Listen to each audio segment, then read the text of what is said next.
की लाडकी बहीण योजना कधीही बंद होणार नाही, कारण आमच्या महायुती सरकारने लाडकी बहीण योजना सुरू केली केवळ आणि केवळ त्यांच्या जीवनामध्ये परिवर्तन यावं, त्यांचं जीवन सुखी समृद्धी आनंदी व्हावं आणि ते स्वतःच्या पायावर आमच्या लाडक्या बहिणी उभ्या राहाव्या यासाठी आम्ही निर्णय महायुती सरकारने घेतला। आणि आता EKYC, आता विरोधक जे अफवा पसरवत आहेत EKYCमुळे असं होईल तसं होईल, परंतु EKYCमुळे हे आधार कार्ड लिंक होईल आणि आपल्याला ही पद्धत जी आणखी सोपी होईल, सुलभ होईल आणि त्यांना पैसे मिळतात ते सुलभतेने त्यांच्या खात्यामध्ये जमा होतील, पारदर्शकता त्याच्यामध्ये येईल आणि त्याचबरोबर ज्या योजना इतरही योजना ज्या आहेत लाडक्या बहिणींसाठी त्या योजनांची देखील माहिती त्यांना मिळेल आणि त्यामुळे EKYCमुळे कुठलाही संभ्रम मनामध्ये कोणी ठेवू नये। EKYCमुळे आणखी सुलभता, आणखी पारदर्शकता आणि सुटसुटीतपणा येईल आणि लाडकी बहीण योजनेचे पैसे त्यांच्या खात्यामध्ये वेळेवर जमा होतील। आणि पुन्हा एकदा मी सांगतो, विरोधकांच्या अफवांवर कोणीही विश्वास ठेवू नये। जेव्हा आम्ही सुरू केलं योजना त्याही वेळेस विरोधकांनी याचा खूप अपप्रचार केला, परंतु लाडकी बहीण योजना कधीही बंद होणार नाही हे मी पुन्हा एकदा सांगतो, कारण मुख्यमंत्री माझी लाडकी बहीण योजना ही गेम चेंजर योजना ठरली आणि या महाराष्ट्रामध्ये जे लँडस्लाईड विक्ट्री जी मिळाली त्याच्यामध्ये लाडकी बहीण योजनेचं देखील सिंहाचा वाटा आहे। तर शेतकऱ्यांचा, सगळ्यांचा, सर्वसामान्य लोकांच्यामुळेच या महाराष्ट्रामध्ये विधानसभेमध्ये लँडस्लाईड विक्ट्री मिळाली। त्यामुळे ज्या योजना आमची सुरू केल्या त्या कधीही बंद होणार नाही, ज्या योजनांची आम्ही घोषणा केली आहे त्या देखील आम्ही टप्प्याटप्प्याने सुरू करणार। बिलकुल लाडक्या बहिणींनी घाबरण्याची, चिंता करण्याची आवश्यकता नाही। आम्ही सरकार म्हणून आणि त्यांचे लाडके भाऊ म्हणून आम्ही त्यांच्या लाडक्या बहिणींच्या पाठीशी खंबीरपणे उभे आहोत। त्यामुळे कुठलीही चिंता आणि काही त्यांनी या योजनेबद्दल संभ्रम मनामध्ये ठेवण्याचं, शंका मनामध्ये ठेवण्याचं काही कारण नाही। सर, इस वजह बता दीजिए कि लाडकी बहन जो है उस योजना में कुछ लोगों के पैसे समय पर नहीं आ रहे हैं, सरकार की तरफ से आह्वान किया गया है कि EKYC की जाए, तो कहीं कहीं विरोधी या लोगों में संभ्रम फैला हुआ है कि आखिर कहीं इस योजना को लेकर जो मन में शंका है उसे दूर करने के लिए आप क्या कहेंगे? सबसे पहले मैं ये कहूँगा कि मुख्यमंत्री लाडली बहन योजना जो महायुति सरकार ने शुरू की है वो कभी भी बंद नहीं होगी, ये स्पष्ट रूप से मैं कह रहा हूँ।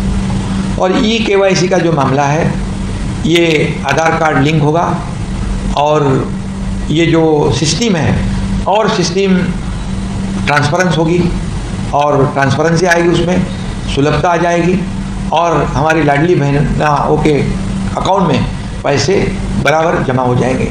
इसके साथ ही और कई योजनाओं की जानकारी भी हमारी लाडली बहनों को मिलेगी, उसका भी लाभ उनको मिल सकता है। और ये पूरी तरह ये लाडली बहना योजना जो हमने हमारी महायुति सरकार ने शुरू की है उसका मकसद ये था कि हमारी जो गरीब मध्यम वर्गीय तबकों की जो महिलाएं हैं उनके जीवन में बदलाव आ जाए, सुख समृद्धि आ जाए, आनंद आ जाए, उनका जीवन जो है वो उसमें परिवर्तन आ जाए। और इसीलिए हमने वो योजना शुरू की है।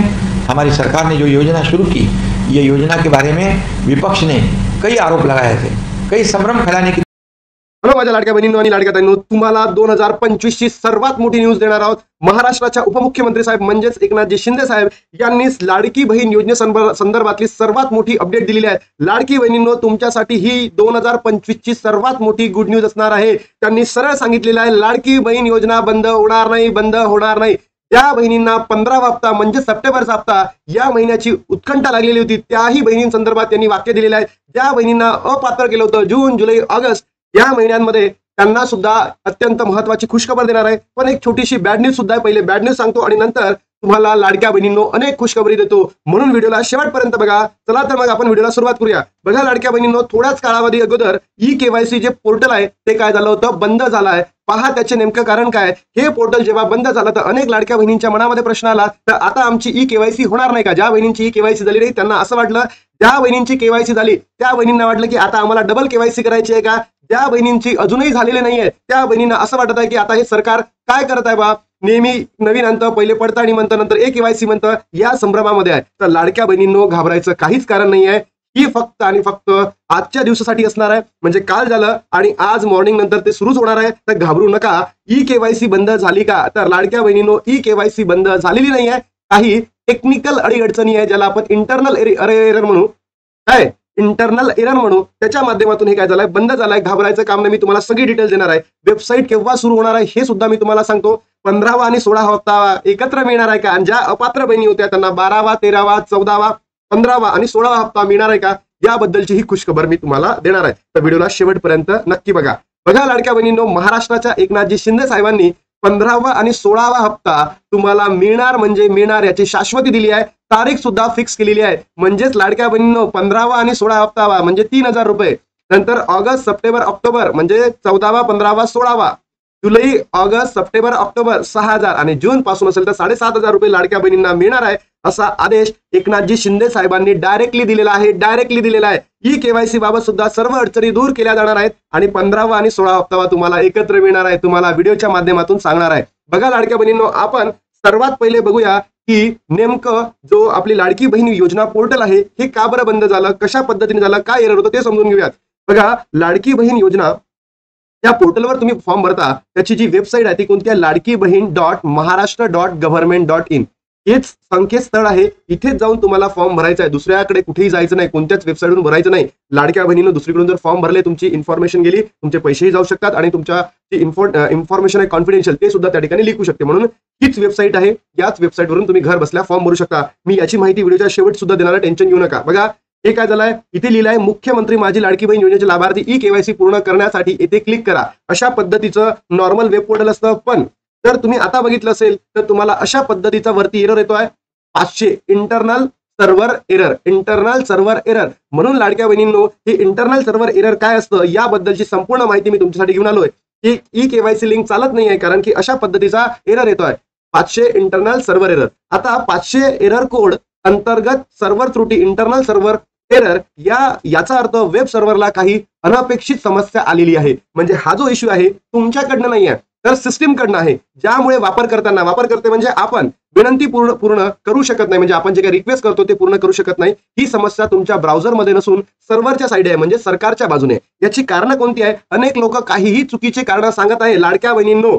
तर ही कारणं योग्य आहे. तुम्ही ChatGPTला टाका, तुम्ही गुगलला टाका, तुम्हाला हेच असणार आहे. बघा, सर्व्हर कॉन्फिगरेशन समस्या, सर्व्हरच्या सेटिंग्समध्ये काहीतरी चुकीचं असल्यास हा एरर येऊ शकतो. म्हणजे जे आपण काय म्हणतो त्याला बॅकएंड म्हणतो, बॅकएंडमध्ये सरकारच्या बॅकएंडमध्ये काही इश्यू झाले असेल म्हणून हा एरर येऊ शकतो. दुसरा आहे सॉफ्टवेअर आणि प्लगइन मधला एरर. म्हणजे जसं एखाद्या वेळेस आपण एखादी प्लगिंग डिव्हाइस आणतो, जसं तुम्ही गुगल इनपुट डाटा टाकला असेल किंवा गुगल इनपुट बार टाकला असेल, त्याला आपण प्लगिन म्हणतो. तर त्याच्यामध्ये सुद्धा काही इश्यू शकतो. पण मला असं वाटतं सर्वात मोठी जी एरर येऊ शकतं हा सर्व्हरवरील भार. कारण 2,50,00,000 बहिणी अर्ज भरत आहे.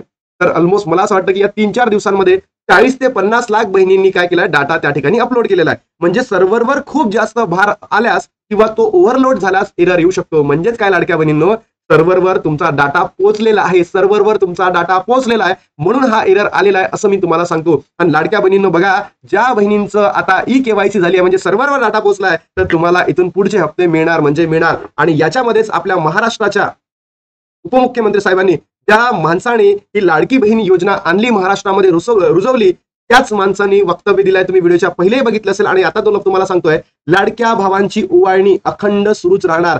ओवाळणी कधी देणार तुम्हाला? भाऊबीजला. आणि भाऊबीज म्हणजेच काय, सप्टेंबर आणि ऑक्टोबरचा महिना. म्हणजेच काय लाडक्या बहिणींनो, तुम्हाला 15वा आणि 16वा हप्ता एकत्र मिळणार आहे.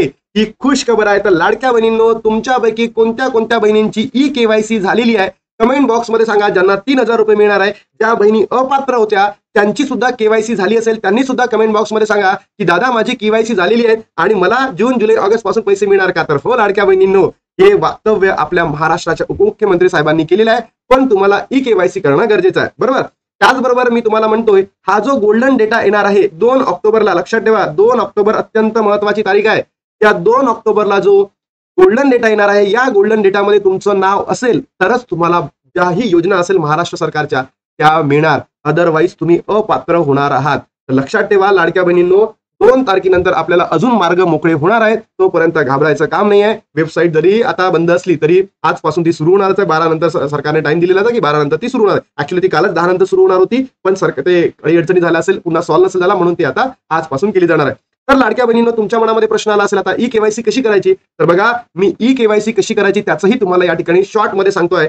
चुका करू नका. लाडक्या बहिणींनो, तुम्ही अनेक व्हिडिओ बघता आणि अनेक व्हिडिओमध्ये तुम्हाला चुकीच्या पद्धतीची माहिती दिली जातं आणि या माहितीच्या माध्यमातून तुम्ही चुकीचे फॉर्म भरता.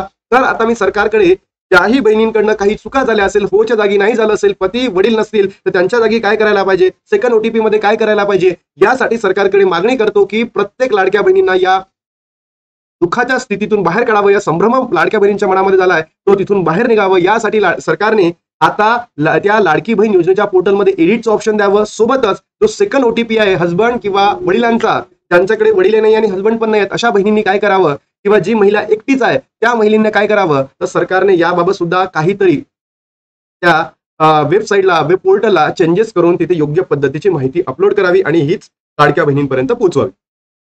त्यानंतर तुम्हाला कुठे जायचं आहे, आपण ई केवायसी फॉर्म कसा भरू ते बघूया योग्य पद्धतीने. लाडकी बहीण .महाराष्ट्र.gov.in या वेबसाईटला भेट द्यायची आहे. तिथे गेल्यानंतर तुम्हाला मुख्य पृष्ठाला जायचं. तिथे काय दिलं तुम्हाला, ई केवायसी बॅनर, याच्यावर टिक करा. याच्यावर टिक केल्यानंतर तुम्हाला एक काम करायचं आहे. तुमचा तिथे काय टाकायचा आहे, आधार क्रमांक टाकायचा. टाकला, त्याच्या खाली संकेतांक कोड म्हणजेच कॅप्चा कोड दिलेला आहे तो टाकला आणि त्याच्या खाली तुम्ही जर बघितलं असेल तर एक आहे संमती दर्शवायची की मी संमती दर्शविते. असं केलं तर तिथे सेंड ओटीपी वर टिक करायचं आहे. सेंड ओटीपी वर टिक केल्यानंतर तुम्हाला काय तिथे ओटीपी येईल. समजा जर ओटीपी आला नाही आणि अनएबल टू सेंड हा मेसेज आला तर तुम्ही समजून घ्या की पात्र आहे. आणि जर तुम्हाला तो अनएबल टू सेंड ओटीपी नाही आला किंवा तुम्हाला ओटीपी आला नाही तर लक्षात घ्या तुम्ही अपात्र ठरलाय असं म्हणतो. कारण की लाडक्या बहिणींनो, इथेच तुमचं चेक होतं की तुम्ही पात्र आहे की अपात्र आहे. म्हणून जेव्हा तुम्ही ओटीपी सेंड करता, जर अनएबल टू सेंड आला म्हणजेच काय की तुम्हाला ओटीपी येणार आहे, सध्या चालला नाहीये पण तुम्हाला येणार आहे असं त्याचं गृहीत धरलं जातं. आणि जर तुम्हाला ओटीपी आलाच नाही तर तुम्ही समजून घ्या की काय म्हणजे येणारच आहे तुम्हाला ओटीपी. आला नाही, अनएबल टू सेंड म्हणजे आला नाही, आणि जर डायरेक्ट आला तर तुम्हाला ओटीपी. समजा ते दोन्ही नाही झालं तर मग तुम्हाला कसा मेसेज येईल की तुमची ई केवायसी ऑलरेडी कंप्लीट झालेली आहे, तुमची ई केवायसी ऑलरेडी कंप्लीट झाली असा मेसेज येईल. मग तुम्ही जर बघितलं असेल, मग तुम्हाला म्हटलं की आता अपात्र ठरणार आहे, तर मग काय होईल, जर तुम्हाला असा मेसेज आला नाही तर दुसरा मेसेज येईल की तुमचं नाव या लाडकी बहीण योजनेमध्ये पात्र दिसत नाही, म्हणजेच तुम्ही लाडकी बहीण योजनेमध्ये पात्र नाही असा मेसेज तुम्हाला दिसेल. जर तुमची ई केवायसी झाली आहे तर तुम्हाला तो मेसेज येईल ई केवायसी झाली. आणि जर तुमची ई केवायसी झाली नसेल आणि जर तुम्हाला ओटीपी येत नाही आहे आणि सोबत तुम्हाला ओटीपी आला आहे तर अशा वेळेस तुमची ई केवायसी झाली आहे की तुमची होणार आहे. पण काहीच आलं नाही तर मग लक्षात घ्या तुमचं तो यादीमध्ये नाव होतं तिथून ते वगळण्यात आलंय आणि तुम्ही अपात्र ठरलाय. पण मला इथे सरकारला हे म्हणायचं आहे की ज्या बहिणी जून, जुलै, ऑगस्ट आणि ऑगस्ट पासून अपात्र होत्या त्या पात्र झालेल्या आहेत काही बहिणी. आणि ज्या बहिणींना ऑगस्टचा हप्ता मिळाला, जूनचा हप्ता मिळाला, जुलैचा हप्ता मिळाला, त्या बहिणी अपात्र झाल्या. म्हणजे हे नेमकं काय आहे, सरकार नेमकं करत काय हेच या ठिकाणी मला लाडक्या बहिणींनो तुम्हाला सुद्धा विचारायचं आणि सरकारला सुद्धा विचारायचं आहे. मग तुम्ही यादीत नाही आहे मग काय करा, पुढे जायचं. होय, मग होय असलं तुम्ही यादीत नाही आहे म्हणजे पुढे घेणं. मग तुमचा तिथे आधार लिंक टाकायचा, जो नंबर आहे तो टाकायचा, तुम्हाला ओटीपी येईल आणि त्याला सबमिट करायचं. सबमिट झालं. सबमिट झाल्यानंतर नेक्स्ट स्टेपला तुम्हाला काय जायचं, ई केवायसी पृष्ठावर तुमचे पती आणि वडील यांचा आधार क्रमांक टाकावा लागेल. समजा ज्या बहिणींना वडील नाहीये आणि पती नाहीये किंवा वडिलांची खूप अगोदरच डेथ झाली आहे म्हणजे त्यांच्याकडे आधार कार्ड पण नाही आहे, पती आहे दादा सोबत राहत नाही, त्यांचं आधार कार्ड असून आपण वापरू शकणार नाही. मग अशा वेळेस काय करायला पाहिजे, तर लाडक्या बहिणींनो इथे थोडासा संभ्रम निर्माण झालेला आहे. समजा आपण सासूबाईचं जर आधार कार्ड वापरलं तर सासूबाईची केवायसी होणार नाही. आपण ननदचं जर केवायसी वापरली तर ननदचं ई केवायसी होणार नाही. सोबतच तुम्ही आई इकडे असाल, आपल्या अविवाहित बहिणी असेल त्यांनी जर आईचं आधार कार्ड वापरलं तर आईची ई केवायसी होणार नाही. बहिणीची वापरलं तर बहिणीचं होणार नाही. मग वापरायचं कोणाचं, भावाचं. समजा तुम्ही दोघी जणी आहे, आई आणि बहीण, तर दोन्ही याच्यावर भावाचं वापरायचं का, याबद्दल सरकारने संभ्रम लाडक्या बहिणींच्या मनामध्ये निर्माण झालाय. तो दूर करण्यासाठी आता जे काम चालू आहे टेक्निकल वाला ते त्याच्यामध्ये दूर करावं. क्रमांक पडताळणी संकेतांक कोड टाकून नमूद करावा, तसेच प्रमाणासाठी ओटीपी सेंड करावा. मग हा ओटीपी कोणाला येणार आहे, लाडक्या बहिणींनो जे तुमची पती आणि वडिलांची इन्फॉर्मेशन टाकणार आहे त्यांच्या अकाउंटला येईल, त्यांच्या मोबाईल नंबरला येईल. आणि सरकारने या सेकंड ओटीपी मध्ये चेंजेस करावं अशी आपण मागणी करतोय आणि सरकार करेल पण. त्यानंतर लाभार्थ्याने जात आणि प्रवर्ग पर्याय निवडावा, म्हणजे तुमची कास्ट काय, सब कास्ट काय त्याएवढी निवडावी. नंतर खाली बाबीत प्रमाणित करावा. डिक्लेरेशन, माझ्या कुटुंबातील सदस्य नियमित कायम कर्मचारी म्हणून सरकारी विभाग, उपक्रम, मंडळ, भारत सरकार किंवा राज्य सरकार, स्थानिक संस्थांमध्ये कार्यरत नाही किंवा सेवानिवृत्त निवृत्त वेतन घेत नाहीत. येस, आपण निवृत्त वेतन घेत नाही. होय, आम्ही निवृत्त वेतन घेत नाही. ते काय करायला पाहिजे, होय टिक करायचं आहे. माझ्या कुटुंबातील केवळ एक अविवाहित एक विवाहित महिला लाभ घेते का? होय. जर तुम्ही दोघी असेल तर तुम्ही होय करायचं, तुम्ही एक असेल तरी तुम्ही होय करायचं. पण 2 पेक्षा जास्त महिला असेल तर त्यांनी उत्तर काय करायचं नाही. पण लाडक्या बहिणीनं जर तुम्ही ते नाही केलं तर होऊ शकतं, इट मे बी पॉसिबल 2 पेक्षा जास्त बहिणी आहे, तुमचा लाभ बंद होऊ शकतो. असं जर झालं तर तुमची ई केवायसी काय होईल? कंप्लीट होईल. आणि लाडक्या बहिणीनं हेच मी तुम्हाला सांगतोय, ई केवायसी झाल्यावरच तुम्हाला काय मिळणार आहे? हप्ता मिळणार आहे. 12वा, 13वा, 14वा, 15वा आणि 16वा. ज्या बहिणी जून पासून अपात्र ठरलेल्या होत्या त्यांना 7,500 रुपये मिळणार आहे. ज्या बहिणी जुलै पासून म्हणजे 13व्या हप्त्यापासून अपात्र ठरलेल्या होत्या त्यांना 6,000 मिळणार आहे. ज्या बहिणी ऑगस्ट पासून अपात्र होत्या आणि त्यांची केवायसी झाली त्यांना किती मिळणार आहे? 4,500 रुपये. आणि ज्या बहिणींची केवायसी झाली त्यांना 14वा हप्ता मिळाला त्यांना 15वा आणि 16वा हप्ता दिवाळीच्या पूर्वसंध्येलाच म्हणजे भाऊबीजीच्या ओवाळणीच्या वेळेस तुम्हाला मिळणार आहे 3,000 रुपये. तर लाडक्या बहिणींनो मला कमेंट बॉक्समध्ये सांगा तुमची ई केवायसी झाली का? तुम्ही अपात्र ठरले आहे का? पात्र ठरले आहे का?